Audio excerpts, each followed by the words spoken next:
जुड़े हुए हैं, सीधे उनका रुख करूंगी और उनसे ही बातचीत करेंगे। और प्रवीण जी, अभी अभी आपने राजनाथ सिंह को सुना, उन्होंने बहुत सारी बातों की चर्चा की और साथ ही साथ उन्होंने लोगों से अपील भी की है कि हमें बेहतर ढंग से अब काम करना है वर्ल्ड के सामने। क्या कुछ कहेंगे, आपकी पहली क्या प्रतिक्रिया होगी उनके इस बयान को लेकर? Audible now? जी प्रवीण जी, आपकी आवाज आ रही है। ऑल राइट, यस, हमारे माननीय रक्षा मंत्री जी ने जो बताया वो यही है कि हमने आज अपने आप को सक्षम बनाया हुआ है। गवर्नमेंट ने हमारी आर्मी को मॉडर्नाइज किया है और जितने भी साजो सामान चाहिए वो उन्हें मुहैया कराया है और इसमें ज्यादातर ध्यान रखा गया है कि ये इंडिजिनस हो, हमारा स्वदेशी हो। और दूसरी बात जो उन्होंने बताई कि हम एक अंतर्राष्ट्रीय स्तर पे अपनी डिप्लोमेसी से दूसरे देशों को अपने पक्ष में ला रहे हैं और जो कि सपोर्ट दिख भी रहा है। तो इस तरह से अब तीसरी अपील यही है कि हमारी जनता, हमारे नागरिक, हमारे राजनीतिक दल, हमारे सारे अवयव जो तत्व हैं हमारे देश के राष्ट्रीय सुरक्षा नीति को जो प्रभावित करते हैं, तो सारे स्टेक होल्डर हम सभी संगठित होकर के, एकजुट होकर के, और जो भी जैसे सिविल डिफेंस की चीजें को पालन करना है तो वो करते हुए, कहीं पे मोबाइल से अगर हमें वीडियो नहीं बनाना है ताकि दुश्मन देश उसका फायदा ना उठाए, तो ये छोटी छोटी चीजें और बड़ी बड़ी चीजें भी जो अभी पहले हमने रेखांकित किया, इन सबों को लेकर के सरकार और सेना के पीछे हमें खड़ा रहना है। वाकई प्रवीण जी, अगर सोशल मीडिया की बात की जाए तो सोशल मीडिया पर अगर छोटे छोटे वीडियोस की नागरिकों की तरफ से पोस्ट किए जाते हैं, जाहिर है इसकी जानकारी लोगों को प्रमुखता से देनी होगी। क्या इसके लिए भी कोई स्ट्रैटेजी बनाई जा सकती है? क्योंकि अभी सोशल मीडिया पर जो खबरें आ रही है वो अलग अलग तरीके की आ रही है। बिल्कुल सही बताया, हम बिल्कुल सोशल मीडिया को नाकार नहीं सकते हैं। Information warfare and favourable narrative, ये दो चीजें ऐसी हैं जो कि बहुत ही अंतर्राष्ट्रीय स्तर पे और आंतरिक डोमेस्टिक लेवल पे भी ये बहुत सारी चीजें निर्धारित करती हैं। एक फेवरेबल समझिए ओपिनियन बनाने के लिए, परसेप्शन मैनेजमेंट के लिए, परसेप्शन बनाने के लिए, तो इसलिए इसके लिए निहायत ही जरूरी है कि ना सिर्फ गाइडलाइन जारी किया जाए बल्कि हम सभी अपने स्व विवेक का इस्तेमाल करते हुए क्या डालना है क्या नहीं डालना है यह हमें पता होता है। किस चीज का फर्क पड़ेगा, पॉजिटिवली या निगेटिवली, एडवर्सली उसका फायदा उठाएगा, यह सोचते हुए हमें ऐसा करना है। और एक गाइडलाइन इस संबंध में कुछ तो जारी किए गए थे और भी ज्यादा डिटेल विस्तारित तौर पे अगर गाइडलाइन जारी किया जाए तो वो निहायत ही फायदेमंद रहेगा। वाकई। और अब हम बात करेंगे युद्ध की। जैसे अभी 16 या 15 ठिकानों पर भारत के अलग अलग शहरों में ये पाकिस्तान की तरफ से लगातार मिसाइलें दागी गई और उसका माकूल जवाब S-7400 से दिया गया है। तो S-400 के बारे में हम पूरी जानकारी आपसे लेना चाहेंगे कि ये किस तरह से काम करता है और कितनी क्षमता वाला ये उपकरण है।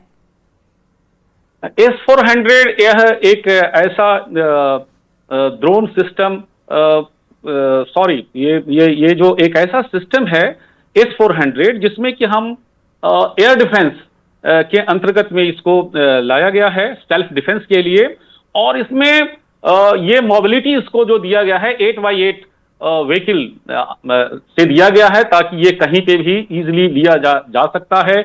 इसमें कई तरह के मिसाइल्स हैं जिसके की रेंज उनमें बने हुए हैं। और ये इसमें यह भी है कि 600 मीटर की दूरी से ही यह ट्रैक कर सकता है, 600 किलोमीटर की दूरी से, और 400 किलोमीटर की दूरी पर आएगा तो ये उसको ट्रैक करके इंगेज कर सकता है। तो इस तरह से एक बहुत ही effective missile air defence system है हमारे पास। प्रवीण जी, अगर हम पाकिस्तानी सेना की बात करें और हिंदुस्तानी सेना की, तो एक तरफ जहां हिंदुस्तान की तरफ से 9 आतंकी ठिकानों को ध्वस्त किया गया, नेस्तनाबूद किया गया, लेकिन यहां पर तो 15 शहर पर अटैक करने की कोशिश की गई। तो इस युद्ध को अब हम कहां तक देख सकते हैं? क्या बहुत दूर तक ये युद्ध चल सकता है? कोई बहुत बड़ी रणनीति तैयार की जा सकती है इसके अंतर्गत? ये अपेक्षित था। पाकिस्तान जैसे जो रोग स्टेट्स हैं कि उन्हें अगर मिलिट्री एस्केलेशन करना था तो मिलिट्री इंस्टॉलेशन या मिलिटरली उन्हें जवाब देना चाहिए, न कि हमारे नागरिक ठिकानों को विपरीत के कि जैसे कि भारत ने किया कि सिर्फ और सिर्फ आतंकवादी ठिकानों को यह किया था। इस तरह से कार्रवाई करके हमारे नागरिक ठिकानों पे करते हैं तो पाकिस्तान ही अपने आप को एक्सपोज कर रहा है इंटरनेशनल एरेना में कि वह जो है बगैर ही गैर जिम्मेदाराना व्यवहार से कार्य कर रहा है। बात रह गई कि कितना दूर तक जाएंगे, तो यह भी ओपन डोमेन में ही हमने भी सुना है और सभी जानते हैं। कुछ और भी नॉलेज से मैं बता सकता हूं, पाकिस्तान की क्षमता नहीं है एक लॉन्ग वॉर करने के लिए। थोड़े दिनों के बाद में ही वो यूनाइटेड नेशन या अन्य दूसरे देश जो उसके फेवर में हो सकते हैं, प्रभावशाली कुछ वक्तव्य दे करके किसी तरह से डिप्लोमेसी करके इसको बंद करवा सकते हैं। उनके पास वो हाथ जोड़ता हुआ जाएगा कि त्राहिमाम अब इसे बंद करवाया जाए। कल भी मैं कहीं पे बातचीत कर रहा था, एक जैसे दीपक बुझने के पहले एक बड़ा लौ दिखाता है, शायद वही ये पाकिस्तान का अभी है।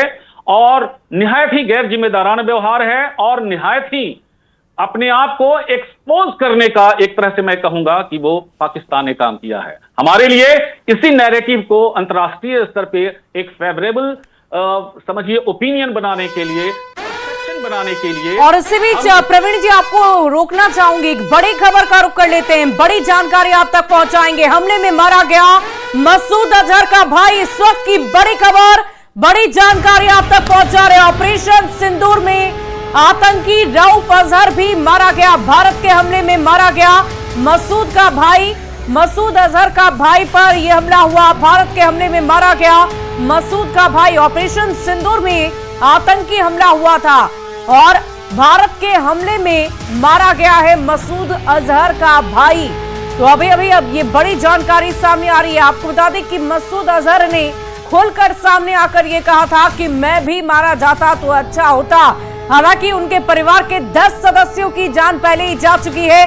भारत के हमले में उनके परिवार के 10 सदस्यों की जान जा चुकी है। और इसी बीच ये बड़ी खबर आ रही है, आतंकी रऊफ अजहर हुआ था और भारत के हमले में मारा गया मसूद का भाई। ये बड़ी खबर आपको बता रहे हैं, भारत के हमले में मारा गया है मसूद अजहर का भाई। ऑपरेशन सिंदूर में ये आतंकी हमला हुआ था।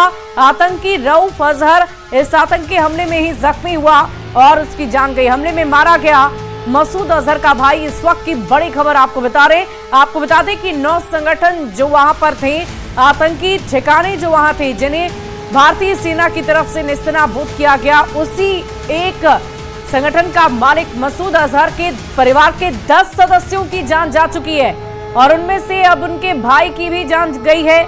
इसी हमले में वो भी मारे गए हैं। ये बड़ी खबर सामने आ रही है। पाकिस्तान में ये जो बड़ा एक्शन भारत की तरफ से लिया गया, उसका अब नया अपडेट सामने आया है। ऑपरेशन सिंदूर के तहत जो लगातार कार्रवाई भारतीय सेना की तरफ से की जा रही है, इसी बीच ये बड़ी खबर आपको बता रहे हैं। और देखिए हमारे साथ प्रवीण जी लगातार जुड़े हुए, एक बार फिर से उनका रुख करूंगी। प्रवीण जी, लगातार ये जो एक्शन लिए जा रहे हैं भारतीय सेना की तरफ से, मसूद अजहर के पहले तो परिवार के 10 सदस्यों की जान चली गई, अब उसने खुद आकर ये सामने कह दिया कि मैं भी मारा जाता तो बेहतर होता। तो क्या उनकी ये मानसिक स्थिति पर कोई बहुत बड़ा प्रभाव डालेगा? जाहिर है उनके परिवार के 1-2 नहीं बल्कि 10 से ज्यादा सदस्यों की जान चली गई और अब तो खबर आ रही है कि भाई भी इस हमले में मारे गए। ये जैसे ही ये न्यूज आपने सुनाया वैसे ही चेहरे पे मुस्कुराहट आई और अब मसूद अजहर के खुद की बारी है। और अभी तो ये जैसे जैसे नजदीक होता जा रहा है, एक दिन वह भी आएगा जब मसूद अजहर खुद भी मारा जाएगा। पाकिस्तान के लिए फिर से हम यह सलाह और मशविरा ही देंगे, हम वॉर मॉन्गरिंग नहीं कर रहे हैं, चेतावनी नहीं दे रहे हैं, बल्कि यह बता रहे हैं आतंकवादियों और उसके सरगना को सपोर्ट देना बंद करो, अन्यथा परिणाम बुरा होगा।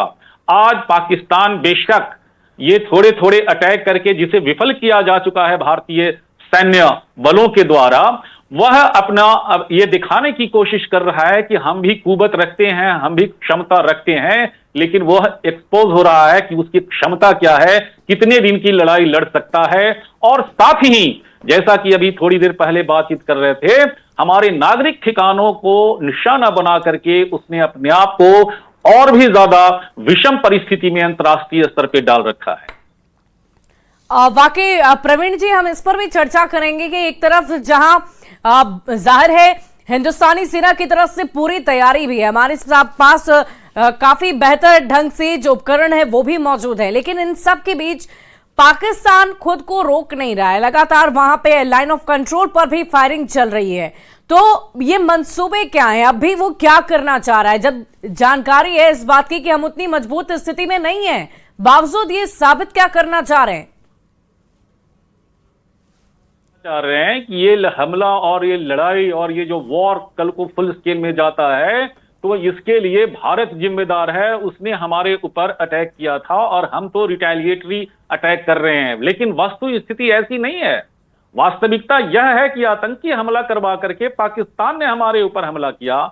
हमने उसे प्रतिरोध, ऐसे आतंकी हमलों को और ऐसे आतंकी कारनामों को रोकने के लिए, प्रतिरोध करने के लिए एक लिमिटेड एक्शन, लिमिटेड टारगेट पे प्रिसीजन के साथ किया, ताकि कोलेटरल डैमेज ना हो, कहीं और कोई नुकसान ना हो। बावजूद उसके पाकिस्तान यदि ऐसा कर रहा है, वो यही चाह रहा है कि अंतर्राष्ट्रीय स्तर पे भारत को बदनाम कर सके, लेकिन यह पासा उल्टा पड़ेगा उसके ऊपर। ऐसा हो नहीं सकता है। भारत, जैसा कि हम सभी जानते हैं, आपने भी बताया, भारत पूरी तरह से तैयार है। और जब हम तैयार की बात करते हैं, तैयारी की, तो हर तरह से तैयारी की। आर्थिक स्थिति पता है हम विश्व में कहां पे आज खड़े हैं, और हमारे जो फौज का स्ट्रेंथ है, चाहे वो आर्मी हो, एयरफोर्स हो, नेवी हो, तो हम इस तरह से न सिर्फ पाकिस्तान बल्कि अन्य दूसरे एडवर्सरी चाहे बाहर या अंदर से आए, उसका भी सामने की कुव्वत रखते हैं, क्षमता रखते हैं। लेकिन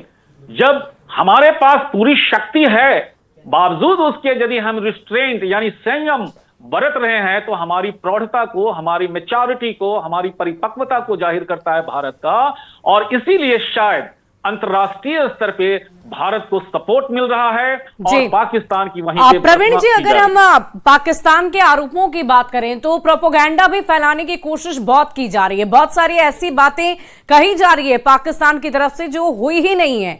सबसे पहले अब बयान तो ये भी आ रहे हैं कि भारत ने हाइड्रो पावर प्रोजेक्ट को निशाना बनाया है, ये कहा जा रहा है, ये आरोप लगा रहा है पाकिस्तान कि भारत ने नीलम झेलम हाइड्रो पावर प्रोजेक्ट को निशाना बनाया और इसके साथ ही आसपास की बस्तियों में रह रहे नागरिकों को मारने की भी कोशिश की है। पाकिस्तान इस तरह से गलत बयानबाजी के लिए जग जाहिर है, लेकिन जब हमारे यहां वो आतंकवादी हमले या कुछ और एक्टिविटीज करवाता है, तो उसके लिए तो हमेशा यही कहता रहा। प्रवीण जी, माफ करिएगा, रोकना चाहूंगे आपको। एक बड़ी खबर का रुख करेंगे। बड़ी जानकारी, पाकिस्तान ने HQ-9 से हमला बोला। HQ-9 से हमले की नहीं थी जानकारी। भारत पाकिस्तान संघर्ष में चीन विदेश मंत्रालय ने कहा कि हमें इसकी जानकारी नहीं है। पाकिस्तान के HQ-9 से हमले पर बोला चीन, HQ-9 से हमले की नहीं थी जानकारी। भारत पाकिस्तान संघर्ष में चीनी जेट शामिल। तो इस बात की बड़ी खबर आपको बता रहे हैं। चीन की तरफ से यह कहा जा रहा कि हमें तो इस बात की जानकारी नहीं थी, HQ-9 से हमले की जानकारी चीन को नहीं थी। भारत पाकिस्तान संघर्ष में चीनी जेट शामिल। आपको बता दें कि HQ-9 चीन से ही पाकिस्तान ने खरीदा, जिसका इस्तेमाल अभी किया गया, इस युद्ध में किया गया। जब मिसाइलें दागी गई तो HQ-9 का इस्तेमाल किया गया और उसी HQ-9 को लेकर चीन ने यह कहा है, विदेश मंत्रालय ने इस बाबत जानकारी दी है कि उन्हें किसी तरह की कोई जानकारी नहीं थी कि पाकिस्तान इसका इस्तेमाल करने जा रहा है। तो इस वक्त की बड़ी खबर आपको बता रहे हैं, भारत पाकिस्तान के बीच HQ-9 का जो इस्तेमाल पाकिस्तान की तरफ से हमले के दौरान किया गया, इसकी जानकारी चीन को नहीं थी। बताया जा रहा है कि HQ-9 चीन से ही पाकिस्तान ने खरीदा था। तो इस वक्त की बड़ी खबर आपको बता रहे हैं, इस संघर्ष में चीनी जेट शामिल और इसी चीनी जेट को लेकर किसी तरह की कोई भी जानकारी चीन को ही नहीं थी। और देखिए हमारे साथ प्रवीण जी लगातार बने हुए हैं, उनका एक बार फिर रुख करूंगी। प्रवीण जी, हम आपसे ये भी जानना चाहेंगे कि चीन के इस बयान को लेकर हम क्या समझे। चीन तो ये कह रहा है कि हमें इस बात की कोई जानकारी नहीं थी, जबकि ये भी जानकारी है कि HQ-9 तो चीन से ही खरीदा गया। अब इसमें कितनी वास्तविकता है कि चीन को इसकी जानकारी है या नहीं है, वह एक प्रश्न चिन्ह लगाता है। चीन भी छद्म रूप से पाकिस्तान को मदद करने के लिए जग जाहिर है, और अगर पाकिस्तान ने उसे नहीं बताया था और बावजूद उसके इस्तेमाल किया गया, तो चीन को अब सोचना पड़ेगा कि वो इसके लिए क्या एक्शन ले सकता है। क्या चाइना पाकिस्तान को अन्य सहायता मिलिटरली या दूसरे तरह से जो देते रहा है, क्या उस पे रोक लगाने के लिए विचार करेगा? जी, मेरी समझ से ऐसा नहीं होगा। वाकई प्रवीण जी, देखने वाली बात होगी कि चीन की तरफ से क्या एक्शन लिया जाएगा। हालांकि चीन तो ये कह रहा है कि हमें इस बात की जानकारी नहीं लेकिन इस संघर्ष में HQ-9 का इस्तेमाल हुआ, इसकी तो पुष्टि हो ही गई है। हालांकि चीन ये कह रहा है कि हमें इसकी जानकारी नहीं है, लेकिन एक्शन क्या होगा, आगे क्या प्रतिक्रिया उसके तरफ से दी जाएगी, ये भी देखने वाली बात होगी। प्रवीण जी, आप लगातार हमारे साथ बने रहिए और इस बड़ी खबर पर लगातार हमारी नजर बनी हुई है। एक एक अपडेट लगातार हम आप तक पहुंचा रहे हैं और न्यूज़ 18 पर सबसे सटीक जानकारी आपके पास पहुंच रही है। एक एक तस्वीर, पहली तस्वीर हम आप तक पहुंचा रहे हैं, इसलिए कहीं मत जाइएगा, सोशल मीडिया की विश्वसनीयता पर ना जाएं और सिर्फ न्यूज़ 18 पर आप एक एक तस्वीर को देख सकते हैं, समझ सकते हैं। रक्षा विशेषज्ञों से पूरी जानकारी हम आप तक पहुंचा रहे हैं। यहां रुकेंगे एक छोटे से अंतराल के लिए, खबरें लगातार जारी है।